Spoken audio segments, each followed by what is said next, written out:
Hey guys, Ash here.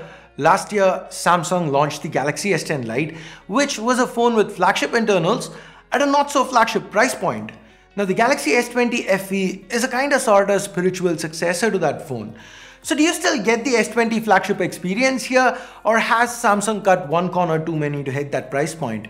Well, I've been using this as my primary for about a week now, and in this video, I'm gonna try to answer those questions to the best of my abilities. Let's start by addressing the elephant in the room. The back, it's plastic. Now, we've all heard that plastic is bad. Okay, what am I talking about hearing? I have said it over and over again that plastic on a flagship is bad. But hey, this is not a 1 lakh rupee flagship. It comes in at a lower price point. And before I even get started with this, let's actually take a look at what all Samsung is actually offering with the S20 FE. First, the internals. This phone is powered by Samsung's flagship Exynos 990. Now, would I have preferred the 865? Probably. But this is still a flagship SoC. It runs everything smoothly. We've got the latest Samsung One UI 2.5 in here. Right from the super fluid refresh rate, the knocks, decks, wireless decks, even full-fledged Samsung Pay, everything is present and accounted for here. Samsung doesn't seem to have cut any functionality. In fact, despite having a plastic back, there's support for 15-watt fast wireless charging and reverse wireless charging as well. So hey, if you have a pair of Samsung Buds Plus or Buds Live, you can actually top it up with the S20 FE. The display is super fluid, like I said, it's 120Hz, but the resolution, it's capped at Full HD. Now, even with the top flagships, the Galaxy S20 Ultra, the Galaxy Note 20 Ultra, we get to choose between 4K 60 or 120 Full HD. So me personally, when I was using all these phones, I still ended up choosing 120Hz at Full HD Plus because I felt that offered a better experience. You could get the smoothness, you get to feel the smoothness. Now with this phone, the choice is kind of made for us already because it's only Full HD 120Hz. That said, this 6.5-inch panel, it's typical AMOLED, it's got punchy colors, it's quite vibrant, the viewing angles are good too, it's HDR10 capable and covered by Corning's Gorilla Glass 3, which is a few generations old compared to Victus that's on the Note 20 Ultra. So that is a tiny little corner cut. Moving on, the punch hole here, it is the smallest Samsung's ever offered. Now, while we are talking about this punch hole, it's a tiny little punch hole, right? But at times, like say for example, when you're using Face Unlock, the area around this punch hole also gets blacked out. So it appears to be a larger punch hole at that point. And this kind of kept triggering my OCD. Now, I understand this is a minor cosmetic bug at best. So I am nitpicking, but hey, it's something I thought was worth mentioning in the video. The combination of this 120Hz panel and the latest Exynos 990 chip means the S20 FE is great at performance. It's able to game pretty well. Now, especially with games that support higher refresh rates, the S20 FE managed to run them beautifully. The audio output via the stereo speakers, and yes, stereo speakers are retained. These are some of the richest and fullest sounding speakers I've come across. So that also adds to the experience. Now, given that this is a fan edition, it does miss out on one fan favorite feature, the headphone jack. But like I've said in my older videos, this is not a brand problem, this is an industry problem. Almost every brand right now on their premium phones, they're cutting out the headphone jack. And Samsung is also one of them, so hey, it is what it is. Other features are also present. There's IP68 water and dust resistance, there's micro SD, there's a solid 4500 mAh battery, and hey, the phone ships with a charger. Just saying.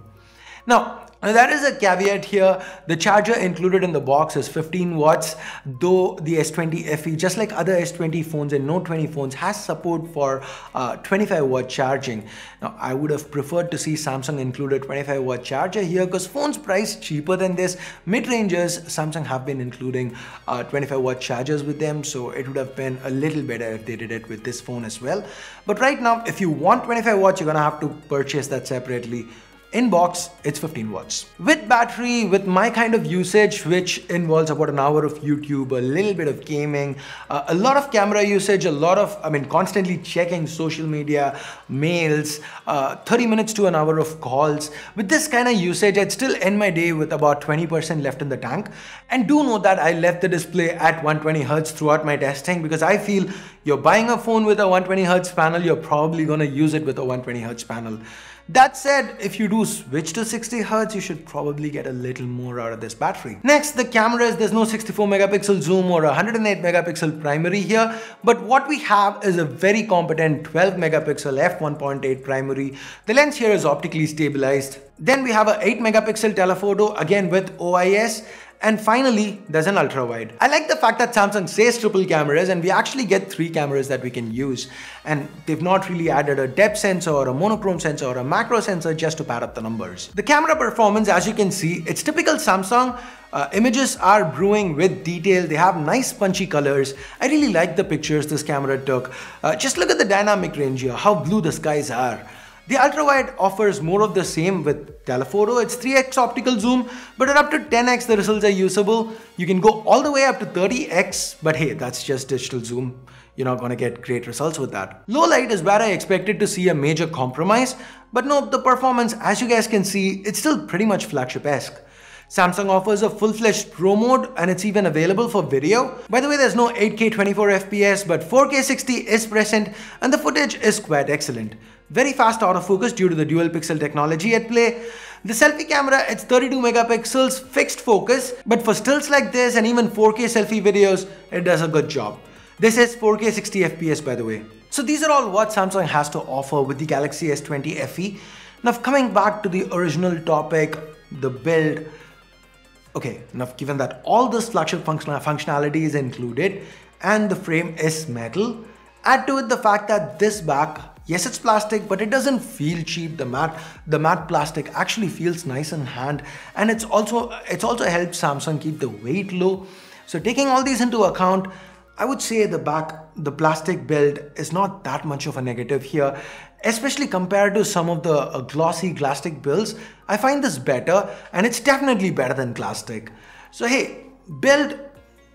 Would I like to see this over a matte glass finish? No.